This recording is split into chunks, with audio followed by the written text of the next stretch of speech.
خدا کرے میری عرض پاک پہ اترے، خدا کرے میری عرض پاک پہ اترے، وہ فصل گل جسے اندیشہ زوال نہ ہو۔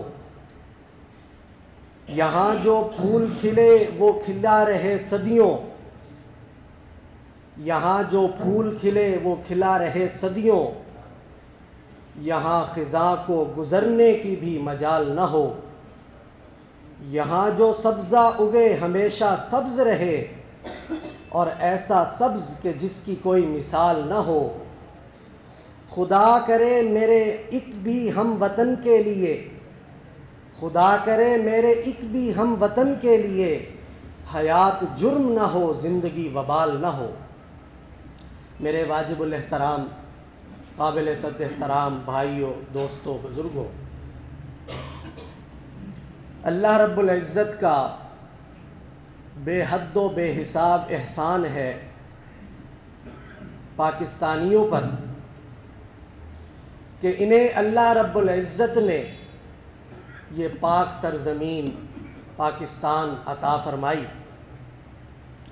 جو کہ اللہ رب العزت کی بہت بڑی نعمت ہے، اور مدینہ منورہ کے بعد اسلامک آئیڈیالوجی کی بیس پر بننے والی پہلی ریاست ہے کہ جس کی بنیاد لا الہ الا اللہ ہے، اسلامک آئیڈیالوجی ہے۔ اس ملک کے حصول کے لیے ہمارے بڑوں نے، آباء و اجداد نے، مسلمانوں نے بڑی قربانیاں دی ہیں، جانی قربانیاں بھی دی ہیں، مالی قربانیاں بھی دی ہیں، اور اسی حوالہ سے آج کا یہ دن 23 مارچ جو یوم پاکستان کہلاتا ہے، بڑی اہمیت کا حامل ہے۔ پاکستانی تاریخ کا اہم ترین دن ہے۔ یہ دن ہمیں اس امر کی یاد دلاتا ہے، اس امر کا احساس دلاتا ہے کہ ہمارے بڑوں نے، مسلمانوں نے اس ملک کو ایسے ہی نہیں حاصل کر لیا۔ یہ ملک کوئی سونے کی پلیٹ میں رکھ کر مسلمانوں کو پیش نہیں کر دیا گیا، بلکہ اس کے لیے بے شمار قربانیاں دینی پڑیں، جو قربانیاں مالی بھی تھیں، جانی بھی تھیں، رشتہ داروں کی بھی تھی، گھر والوں کی بھی تھی، طرح طرح کی قربانیاں دے کر پھر یہ ملک اللہ تعالیٰ نے ہمیں دیا ہے۔ تو یہ ملک خون شہیداں کی برکت سے ہے، غازیوں کی برکت سے ہے کہ آج ہم ایک آزاد مملکت میں سانس لے رہے ہیں۔ 23 مارچ 1940 کو باضابطہ طور پر مسلمانوں نے جداگانہ وطن کا مطالبہ کیا۔ 23 مارچ 1940 سے لے کر 14 اگست 1947 تک مسلسل محنت کی قیام پاکستان کے لیے، حصول پاکستان کے لیے، اور مثالی جد و جہد کی گئی، قربانیاں دی گئیں، ہجرتیں کی گئی، باہمی اخوت کا مثالی نمونہ پیش کیا گیا کہ جس سے تاریخ بھری پڑی ہے۔ یہی وہ دن ہے کہ جس دن قرارداد ایسی پیش کی گئی جس کی بنیاد پر بر صغیر کے مسلمانوں نے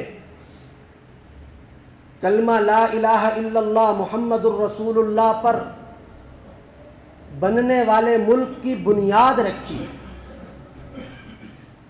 اور 7 سال کے طویل عرصہ کی محنت کے بعد کامیابی ہوئی، اور اللہ رب العزت نے ہمیں یہ ملک پاکستان عطا کیا۔ اسی اہمیت کی بنیاد پر آج ہماری گفتگو کا عنوان بھی یہی ہے کہ پاکستان کا مطلب کیا؟ لا الہ الا اللہ۔ میرے بھائیوں، یاد رکھیں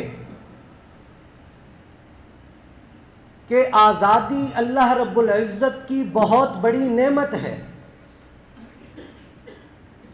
اللہ تعالیٰ کی سب سے بڑی نعمت ایمان کی دولت ہے۔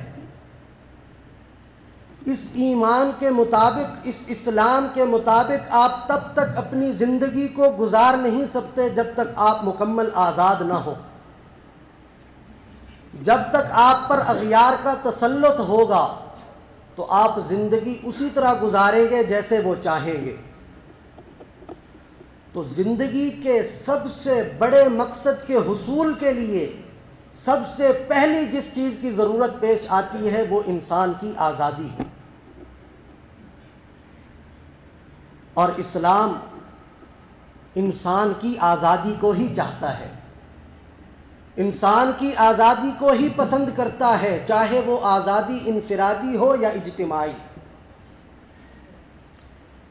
ذرا پس منظر میں جائیے کہ اسلام کس طرح انفرادی ایک ایک فرد کی آزادی کو چاہتا ہے۔ اسلام سے پہلے کے حالات کو دیکھیے تو آپ کو غلامی در غلامی نظر آئے گی۔ بہانے ڈھونڈا کرتے تھے کہ کسی طرح کسی کو غلام بنا لیا جائے۔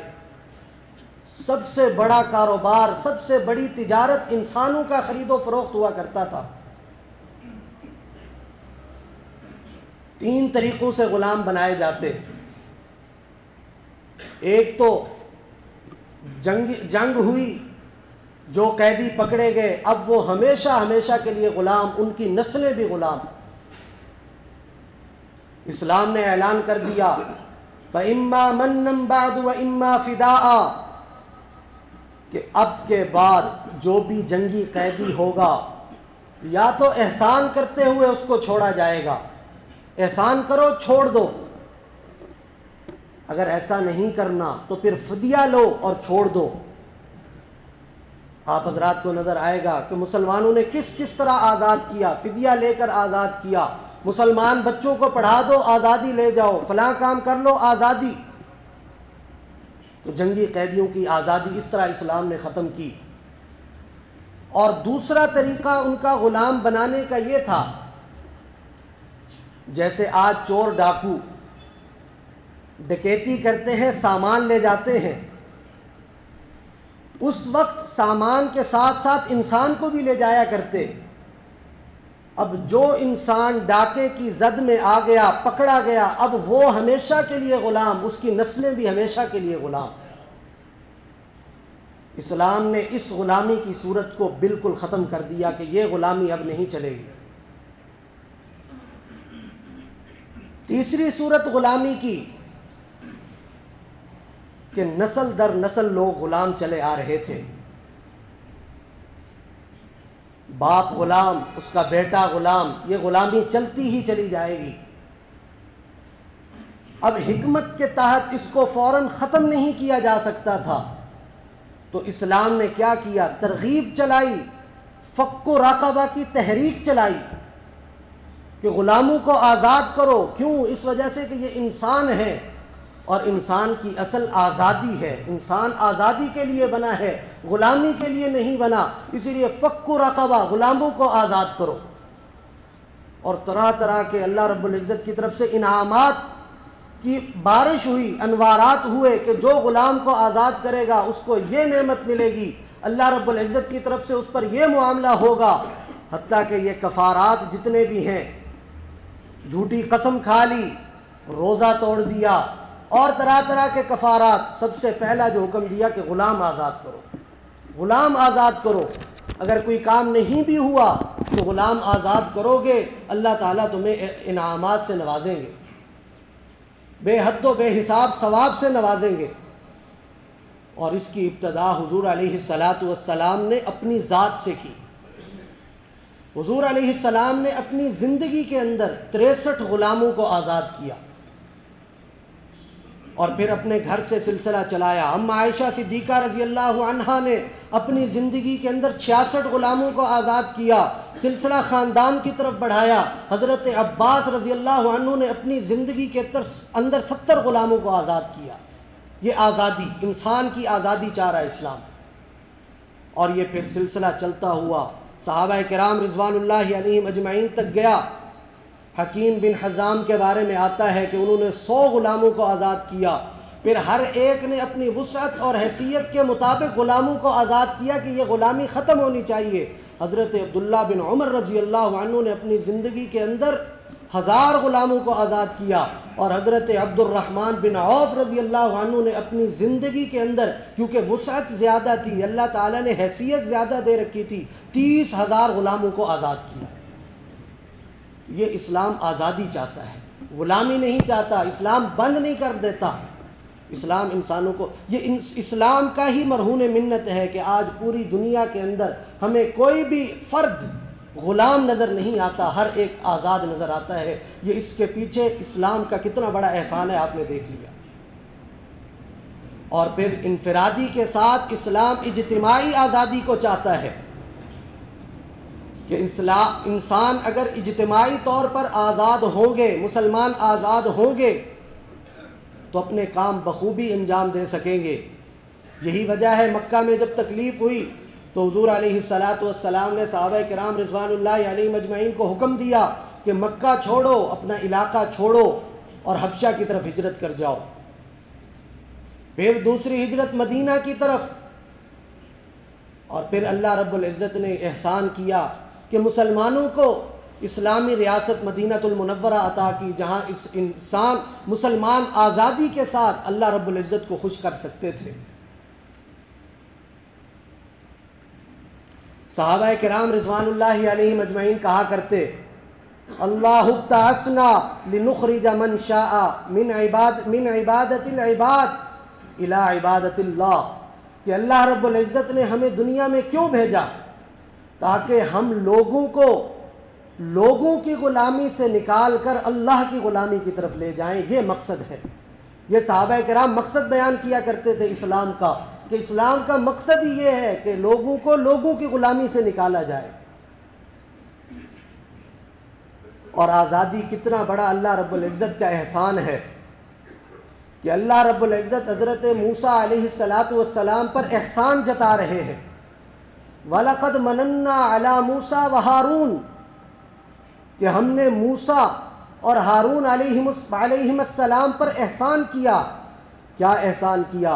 وَنَجَّيْنَاهُمَا وَقَوْمَهُمَا مِنَ الْكَرْبِ الْعَظِيمِ، کہ ان کو بہت بڑے کرب سے ان کو اور ان کی قوم کو نجات دی۔ اب کس کرب میں تھے ان کی قوم؟ حضرت موسیٰ اور حضرت ہارون علیہ السلام کی قوم کس کرب میں مبتلا تھی؟ فرعون اور قوم فرعون کی غلامی کے کرب میں تھی۔ اللہ رب العزت نے اس غلامی سے نجات دینے کے بعد احسان جتایا کہ وَلَقَدْ مَنَنَّا عَلَى مُوسَى وَهَارُونَ، کہ ہم نے موسیٰ پر اور ہارون علیہ السلام پر، ان دونوں پر احسان کیا۔ کیا؟ کہ ان کو بھی نجات دی اس غلامی سے، ان کی قوم کو بھی نجات دی اس غلامی سے۔ یہ اتنا بڑا اللہ رب العزت کا احسان ہے۔ اس لیے اس بات کا تقاضا یہ ہے کہ اللہ تعالیٰ نے ہمیں انفرادی آزادی بھی دی، اجتماعی آزادی بھی دی، تو ہم اس کی قدر کریں۔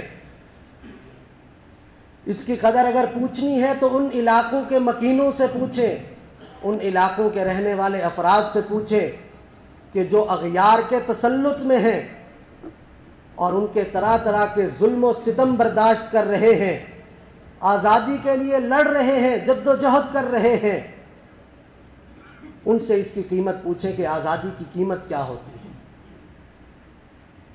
تو آج یوم پاکستان کے حوالہ سے ہم نے کئی باتوں کو مد نظر رکھ کر اپنی زندگی کا ریویو کرنا ہے کہ یوم پاکستان اللہ رب العزت کے شکر ادا کرنے کا دن ہے، کہ اللہ تعالیٰ کا شکر ہے کہ اس نے اس دن کے اندر ہمیں آزادی جیسی نعمت کی بنیاد رکھنے کی توفیق دی۔ سب سے بنیادی کام اللہ رب العزت کا شکر ادا کرنے کا دن ہے۔ یہ یوم پاکستان حقیقت میں یوم تشکر ہے، اللہ رب العزت کا شکر ادا کرنے کا دن ہے۔ اور پھر یوم پاکستان مسلمانان بر صغیر کے اس وقت کے غیر متزلزل اتحاد اور عملی جد و جہد کے حوالہ سے ہمیں جو پیغام ملتا ہے وہ یہ ہے کہ آج بھی انتشار اور افتراق، جدائی کے بجائے ہم آہنگی اور ہم بھی وحدت کا سبق سیکھیں، ہم بھی آپس میں اتفاق اور اتحاد سے رہیں جیسے اس وقت کے مسلمان اتفاق اور اتحاد سے رہے تھے۔ اور انہوں نے اتنی بڑی نعمت کا حصول حاصل کیا۔ اور یوم پاکستان ہمیں تحریک پاکستان میں لازوال قربانیوں کو، قربانی دینے والوں کو خراج تحسین پیش کرنے کا درس دیتا ہے کہ انہوں نے اتنی بڑی بڑی قربانیاں دے کر آج ہمارے لیے ایک آزاد راہ ہموار کی، ہمارے لیے ایک آزاد ملک حاصل کیا۔ اور یوم پاکستان صوبائیت اور نسلی بنیاد پر، قومیت کی بنیاد پر، فرقہ واریت کی بنیاد پر آپس میں ٹکڑے ٹکڑے ہونے کے بجائے اتحاد اور اتفاق کا درس دیتا ہے۔ اور پھر آج کے دن یہ ناچ گانے کا دن نہیں ہے، آج کا دن اللہ رب العزت کو خوش کرنے کا دن ہے، اور قومی اور انفرادی محاسبہ کا دن ہے کہ ہم اس ملک کے لیے کیا کر رہے ہیں۔ اللہ تعالیٰ نے یہ ملک تو دے دیا، ہم اس ملک کے لیے کیا کر رہے ہیں، ہم نے اس کا محاسبہ کرنا ہے، اور اپنی گزشتہ زندگی پر نظر دوڑانی ہے کہ جہاں جہاں جو کمی نظر آئے، جو ناکامیاں نظر آئیں، ان سے عبرت حاصل کرتے ہوئے آگے اپنے لیے نئی راہیں ہموار کرنی ہیں، اور جو اللہ تعالیٰ نے ہمیں کامیابیاں دی ہیں ان کامیابیوں کی وجوہات کو دیکھیں اور ان کامیابیوں کو جاری رکھیں، تاکہ یہ ہمارا ملک دن دگنی رات چگنی ترقی کر سکے۔ یہ اس دن کے لیے اللہ تعالیٰ نے ہمیں یہ دن اس لیے دیا، نہ کہ اس لیے کہ ہم جو ہے اللہ تعالیٰ کو اس دن کے اندر اتنا ناراض کر لیں کہ جو عام دنوں سے بھی زیادہ ناراضگی والا سبب ہو، عام دنوں سے بھی زیادہ ناراض کرنے کا سبب بن جائے، ایسا نہ کرے۔ اور پھر سب سے بڑھ کر قیام پاکستان کے مقاصد کو مد نظر رکھ کر اپنی زندگی کا جائزہ لیں کہ قیام پاکستان کا مقصد کیا تھا، اتنی قربانیاں کیوں دی گئی؟ ایک ٹکڑا حاصل کرنے کے لیے، زمین کا ایک ٹکڑا حاصل کرنے کے لیے ہمارے بڑوں نے قربانیاں دی، یا مقاصد کچھ اور تھے؟ اس پر ہم نے غور کرنا ہے، اور اس پر غور کرنے سے ایک شاعر نتیجہ کیا نکالتا ہے؟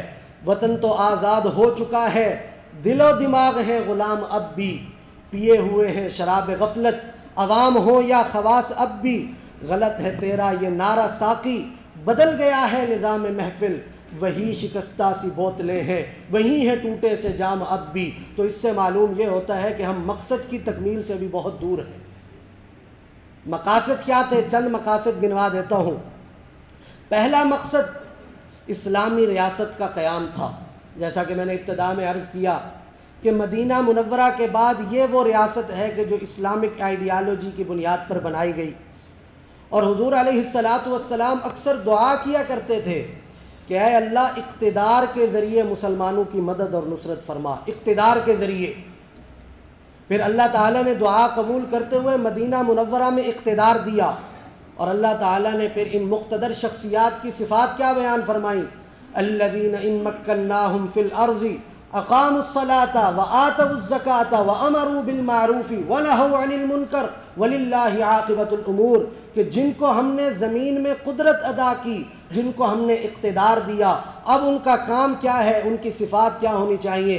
وہ نظام صلاۃ قائم کریں، وہ نظام زکوٰۃ قائم کریں، وہ لوگوں کو اچھے کاموں کا حکم دے، برے کاموں سے روکیں، وَلِلَّهِ عَاقِبَةُ الْأُمُورِ، اور یاد رکھیں کہ تمام کاموں کا انجام بالآخر اللہ رب العزت کے پاس ہونے والا ہے۔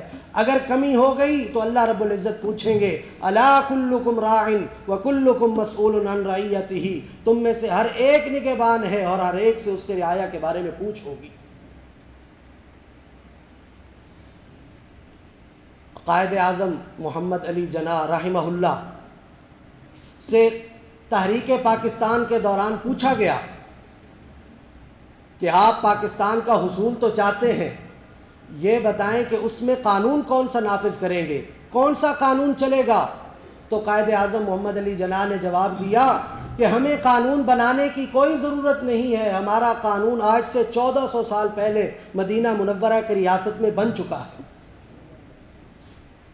اور پھر حصول پاکستان کے بعد 13 جنوری 1948 کو ایک خطبہ کے دوران فرماتے ہیں، ہم نے پاکستان کا مطالبہ ایک زمین کا ٹکڑا حاصل کرنے کے لیے نہیں کیا تھا، بلکہ ہم نے اس لیے کیا تھا کہ ہم ایک ایسی تجربہ گاہ چاہتے تھے کہ جس میں ہم اسلامی قوانین کے مطابق اپنی زندگی کو گزار سکیں۔ یہ ہے حصول پاکستان کا مقصد۔ دوسرا بڑا مقصد حصول پاکستان کا وہ ہے اللہ رب العزت کی حاکمیت کو بنیاد قرار دیا جائے کہ حقیقی حاکم اللہ رب العزت کی ذات ہے۔ کیوں؟ اس وجہ سے کہ حقیقی مالک بادشاہ اللہ رب العزت کی ذات ہے۔ تعز من تشاء وتذل من تشاء تؤتی الملک من تشاء وتنزع الملک ممن تشاء، کہ جس کو اللہ عزت دے اس سے کوئی پوچھ نہیں سکتا، جس کو ذلت دے کوئی پوچھنے والا نہیں ہے، جس کو ملک عطا کرے کوئی پوچھنے والا نہیں ہے، اور جس سے ملک واپس لے لے پھر بھی اللہ رب العزت سے کوئی پوچھنے والا نہیں ہے۔ کیوں؟ اس وجہ سے کہ حقیقی طور پر مالک الملک ذات اللہ رب العزت کی ہے۔ تو یاد رکھیں کہ آزادی کا معنی مادر پدر آزادی نہیں ہے۔ یہ ملک اس لیے آزاد نہیں کرایا گیا کہ ہم مکمل طور پر آزاد ہو گئے، اب جو دل میں آئے کرتے پھریں، ہم سے کوئی پوچھنے والا نہیں ہے، یہ ہرگز مطلب نہیں ہے۔ بلکہ حضور علیہ السلام نے ارشاد فرمایا الدنیا سجن المؤمن و جنت الکافر، کہ دنیا مومن کے لیے قید خانہ ہے، کافر کے لیے جنت ہے۔ تو اگر جنت تلاش کرنی ہے، جنت کا حصول یقینی بنانا ہے، تو آخرت کے لیے اعمال کریں، کیونکہ ایک مومن کے لیے حقیقی جنت آخرت کی ہے اور دنیا قید خانہ ہے۔ تو آزادی کا معنی کیا تھا؟ آزادی کا حصول کیا تھا؟ کیوں تھا؟ آزادی اس لیے حاصل کی گئی کہ اغیار کا تسلط ہم سے ختم ہو جائے۔ اغیار کے تسلط سے آزادی تھی، نہ یہ کہ اللہ رب العزت کے فرامین سے بھی آزادی۔ آج ہم اعلان کرتے پھریں کہ ہمارا بدن ہے، ہمارا اپنا جسم ہے، ہم پر کسی کی مرضی نہیں چلتی۔ یاد رکھیں کہ نہ انسان کا یہ بدن اس کا اپنا ہے اور نہ ہی اس پر چلنے والی مرضی اس کی اپنی ہو سکتی ہے۔ کیوں؟ اس وجہ سے کہ نہ انسان اپنی مرضی سے اس دنیا میں آیا ہے۔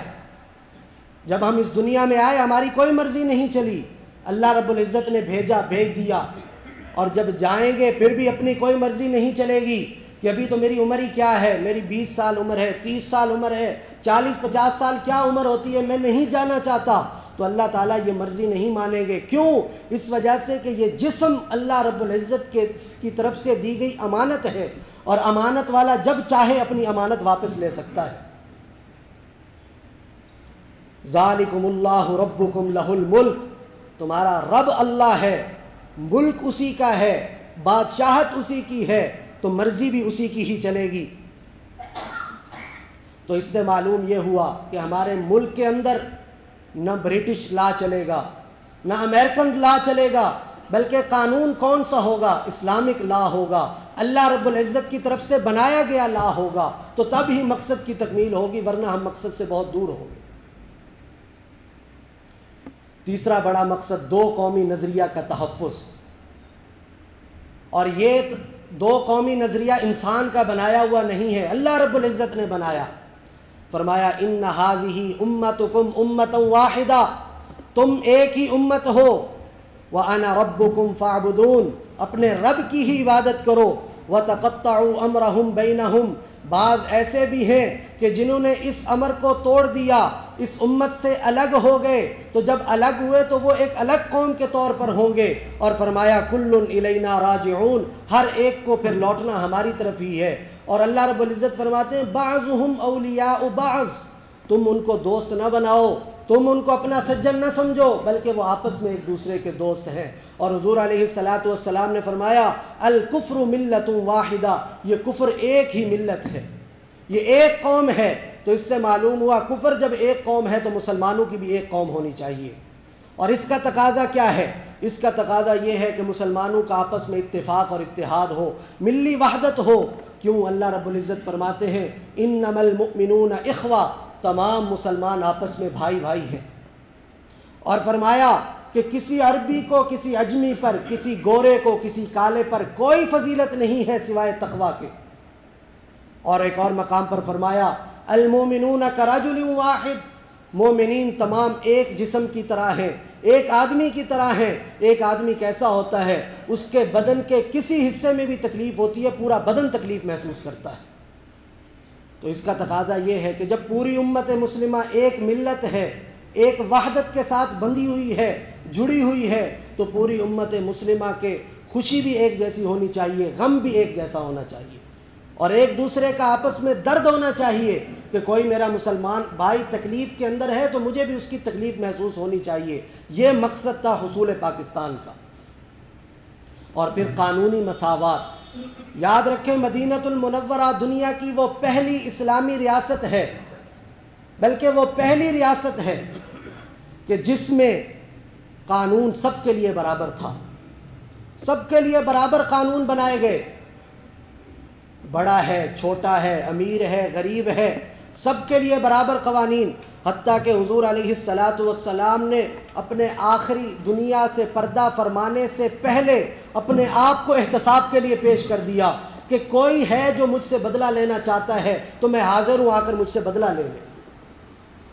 اور ایسی ریاست کہ حضرت علی المرتضیٰ رضی اللہ عنہ ایک یہودی کے مقابلہ میں خلافت کے دوران وقت کے بادشاہ ہیں، مسلمانوں کے خلیفہ ہیں، اپنا معاملہ عدالت میں لے کر جاتے ہیں.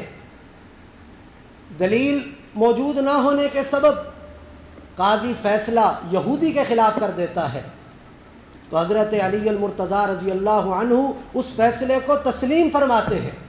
یہ اسلامی ریاست ہے کہ اپنے غیروں کے لیے بھی قانون برابر ہے. اور کوئی فرق نہیں ہے کہ ایک طرف وقت کا خلیفہ ہے اور دوسری طرف ایک یہودی ہے، کوئی فرق نہیں کیا گیا. قانون سب کے لیے برابر ہونا چاہیے.